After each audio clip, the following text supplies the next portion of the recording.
মাদারীপুরের সমাপনী ও পুরস্কার বিতরণ অনুষ্ঠানের মধ্যে দিয়ে শেষ হলো দুদিনব্যাপী ৪৬তম জাতীয় বিজ্ঞান ও প্রযুক্তি মেলা। বৃহস্পতিবার দুপুরে সমন্বিত সরকারি অফিস ভবনের দ্বিতীয় তলা মাল্টিপারপাস হলরুমে জেলা প্রশাসনের আয়োজনে কুইজ, অলিম্পিয়াড ও প্রদর্শনী উপস্থাপনকারী প্রতিযোগিতায় বিজয়ীদের মাঝে পুরস্কার বিতরণ করা হয়। এতে প্রধান অতিথি হিসেবে উপস্থিত থেকে বিজয়ীদের মাঝে পুরস্কার বিতরণ করেন জেলা প্রশাসক ও জেলা ম্যাজিস্ট্রেট মোসাম্মদ ইয়াসমিন আক্তার।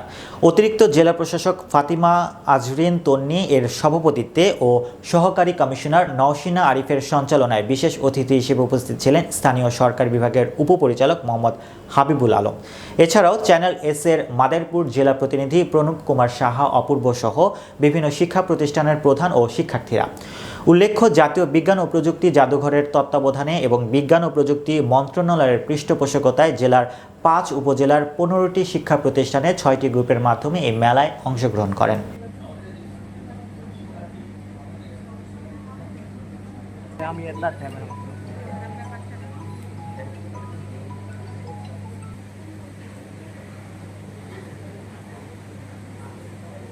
তারা হয়তো স্কাউটের সাথে জড়িত আছো, কেউ গার্ডের সাথে জড়িত আছো, তোমরা এই ধরনের কাজ কখনো করবে। হিমশিম খাচ্ছিলেন যে কোনো প্রতিযোগিতার মধ্যে থেকে শ্রেষ্ঠকে বাছাই করে আনার জন্য। তো অতিরিক্ত জেলা প্রশাসক সার্বিক শ্রদ্ধেয় জেলা শিক্ষা অফিসার অতিরিক্ত দায়িত্ব মোহাম্মদ হাবিবুল আলম, উপসচিব উপপরিচালক স্থানীয় সরকার মাদারীপুর এবং